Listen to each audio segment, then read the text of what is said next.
Nyeri otot? Paramex nyeri otot aja. Cepat bantu redakan nyeri otot, sendi, pegal lidu. Nyeri otot. Paramex nyeri otot. Produksi Konimax. Pas aku coba Le Mineral, seger banget, nggak bikin enak sama sekali. Benar, karena Le Mineral dari pegunungan terpilih. Setiap tetesnya melewati lapisan batuan alami, membuat airnya lebih sehat, lebih segar. Kayak ada manis-manisnya. Le Mineral.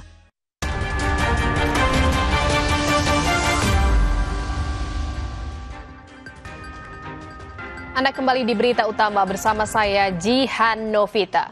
Saudara, niat hati membeli mobil mewah malah tertimpa petaka.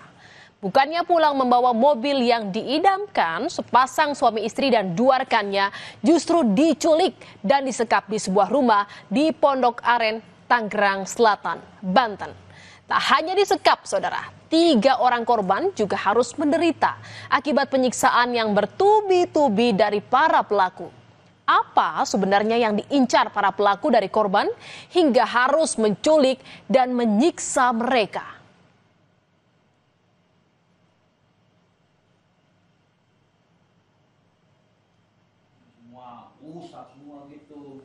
Tiga pria dalam video ini tak menyangka jika transaksi jual beli mobil berujung pada penculikan. Mereka disekap dalam sebuah rumah di Pondok Aren, Tangerang Selatan. Ketiganya disiksa hingga luka-luka akibat penganiayaan yang tak berkesudahan. Kebengisan penculikan itu juga terlihat saat mereka menyuruh para korban mengoleskan salep ke luka bekas cambukan.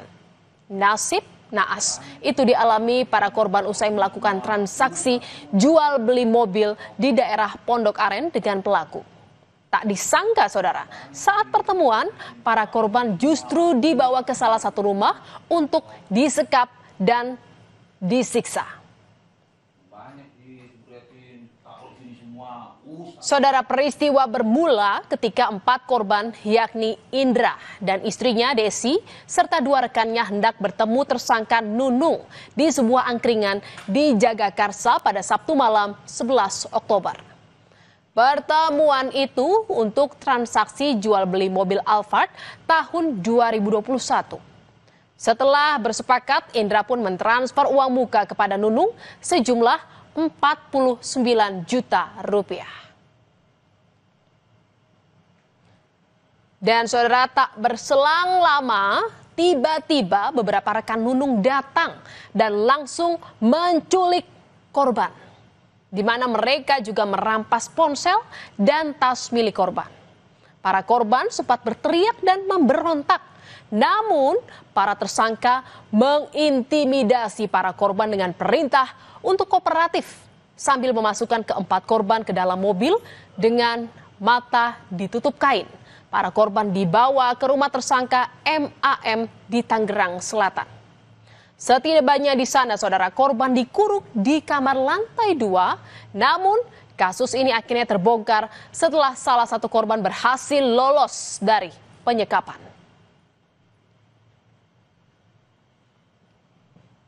Saudara, Desi Juwita, istri dari Indra, masih ingat betul betapa menegangkannya malam itu saat ia mencoba melarikan diri. 2 hari disekap, Desi akhirnya bisa melarikan diri dari rumah penyekapan. 13 Oktober waktu subuh, Desi melihat 4 orang yang menjaganya tengah tidur terlelap. Ia pun memberanikan diri untuk kabur. Dengan mengendap-endap, ia mendekati pintu gerbang. Tetapi terkunci, saudara. Tak menyerah, ia segera berpindah ke pagar besi yang ada di samping rumah. Mendapati yang penjaga yang saya udah pada tidur 4 orang, saya mengendap-endap untuk keluar pintu rumah. Kebetulan pintu rumahnya tidak terkunci, saya keluar secara perlahan-lahan, mau pintu gerbang susah dibuka. Saya pindah lagi ke samping rumahnya yang pagar besi. Saya naik dari situ nekat, lompat sampai celana saya robek. Dengan sisa tenaganya, tanpa pikir panjang, ia memanjat pagar dan melompat.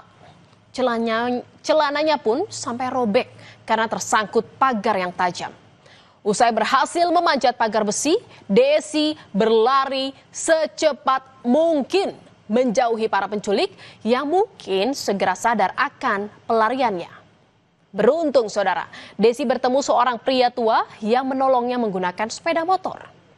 Desi juga bertemu sopir taksi yang membantunya menuju rumah ibu mertuanya di Cibubur. Setelah mengabari saudaranya soal penculikan yang ia alami, Desi pun melaporkan kasus ini ke polisi. Di situ saya lari sekencang-kencangnya mendapati seorang bapak-bapak kakek tua yang menolong saya buat ke jalan raya.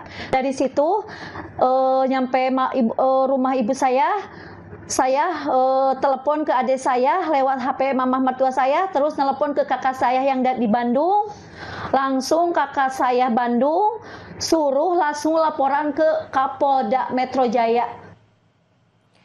Saudara, rumah di Pondok Aren Tangerang Selatan Banten ini jadi lokasi awal para pelaku menyekap 4 korbannya. Sebuah rumah yang sudah ditinggali salah satu pelaku sejak bulan Juli. Ketua RT setempat bilang rumah tersebut dihuni pasangan suami istri yang merupakan keponakan dari pemilik rumah. Namun setelah salah satu korban kabur, para pelaku kemudian membawa 3 korban pindah ke rumah kontrakan di tempat lain. Di sini terduga pelaku itu mengontrak atau memang warga sini, Pak? Itu numpang tinggal. Pemilik rumah itu pernah izin untuk ponakannya tinggal di sini, si suami istri itu. Yang Bapak tahu sudah tinggal berapa lama Pak di rumah ini, Pak? Saya tahu dari Juli.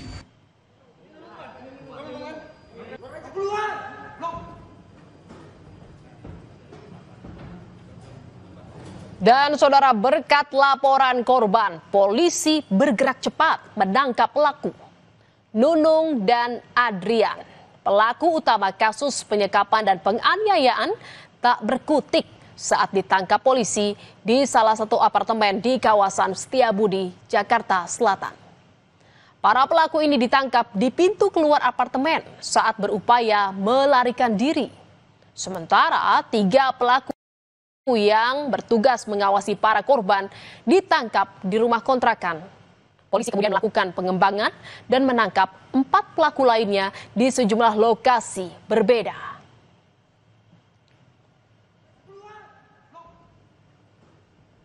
Kunci dari luar. Indra, namanya siapa Haji? Haji, Namamu siapa? Oh, Haji. Haji. Suaminya Desi. Ini sekarang saya minta kamu balik badan. Saya mau lihat. Keberanian Desi Juwita yang berhasil melarikan diri membawa keselamatan bagi suami serta 2 rekannya dari penyekapan maut. Para korban akhirnya ditemukan terkunci dalam kamar di sebuah rumah kontrakan. Pengakuan salah satu korban menyebut mereka disiksa sejak pertama tiba di rumah penyekapan. Mereka ditendang, dipukul, bahkan disundut rokok. Penyiksaan tiada henti hingga tubuh dipenuhi luka. Jadi kalian diapain aja tuh? Dipukul. Agak keras, agak kencang. Saya dipukulin. Dipukulin pakai apa? Pakai itu cambuk, Bang. Pakai cambuk ya? Sampai sakit gitu ya? Sampai merah-merah, sampai berdarah gitu ya? Dari malam sampai pagi.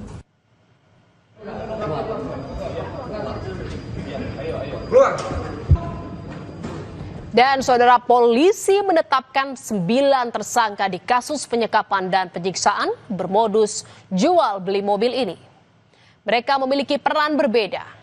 Ada yang merencanakan penyekapan, memancing para korban, mengeksekusi penyiksaan, dan ada pula yang merekam video penyiksaan. Para tersangka kini sudah ditahan dan dijerat pasal tentang tindakan merampas kemerdekaan seseorang dan pasal tentang pemerasan.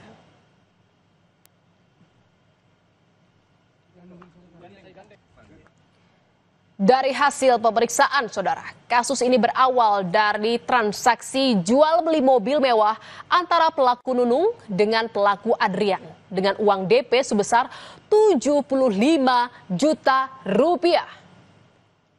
Nunung tidak mampu menyelesaikan pembayaran overkredit mobil yang dibelinya dari Adrian.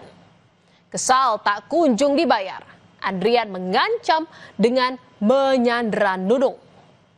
Demi terhindar dari kewajiban membayar sisa pembelian mobil, tersangka Nunung justru berbohong dan berkelit dengan dalih mobil sudah terjual ke korban.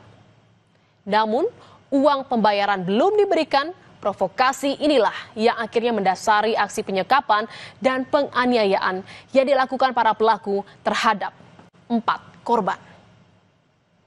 Awal mulanya jual beli mobil, di mana saudara A menjual mobil ke saudari N dengan DP 75 juta. Kemudian untuk transaksinya sebenarnya masih ada kekurangan kurang lebih sekitar 400 juta karena yang dijual oleh saudara A ke saudara N itu adalah mobil Alphard. Namun demikian tidak dilunasi oleh saudara N, namun malah dijual ke saudara D. Untuk itu, saudara A menagih dan mencoba untuk mencari saudari N. Kemudian ketemulah ini saudari N. Saudari N mengatakan bahwa mobil itu sudah dijual ke saudari D. Oleh sebab itu, maka saudara A dengan saudari N bersama-sama mencari saudari D dan dilakukanlah penculikan dan penyekapan untuk melunasi mobil tersebut. Dan saudara, saat menggeledah rumah yang dijadikan lokasi penyekapan dan penyiksaan, polisi menemukan sejumlah barang bukti seperti plat nomor kendaraan, senjata api rakitan, dan beberapa butir peluru serta beberapa setel seragam polisi. Polisi bilang tengah menyelidiki kepemilikan seragam polisi serta benda yang mirip senjata api. Sementara plat nomor kendaraan dinyatakan palsu. Plat nomor yang ditemukan itu adalah palsu. Ya, kemudian ini masih dilakukan pendalaman milik siapa seragam tersebut. Benda yang mirip senjata api ini adalah airsoft gun yang ditemukan di lokasi penyekapan. Ini juga masih dilakukan pendalaman. Saudara, kasus ini membuka mata kita bahwa modus kejahatan kian berkembang. Artinya, kewaspadaan kita juga perlu makin tajam. Harus bijak melihat celah-celah kejahatan supaya tidak menjadi target pelaku kejahatan. Jika harus bertransaksi jual beli, apalagi barang mewah, pastikan identitas penjual maupun pembeli sesuai. Pilih lokasi transaksi yang aman dan jika perlu libatkan pihak ketiga seperti notaris untuk terhindar menjadi korban penipuan. Saudara, berita utama masih akan kembali seusai jeda dengan informasi mengenai pengemudi ojek online ditikam orang tak dikenal saat sedang beristirahat di kawasan Taman Langsat, Kebayoran Baru, Jakarta Selatan. Tetaplah di berita utama.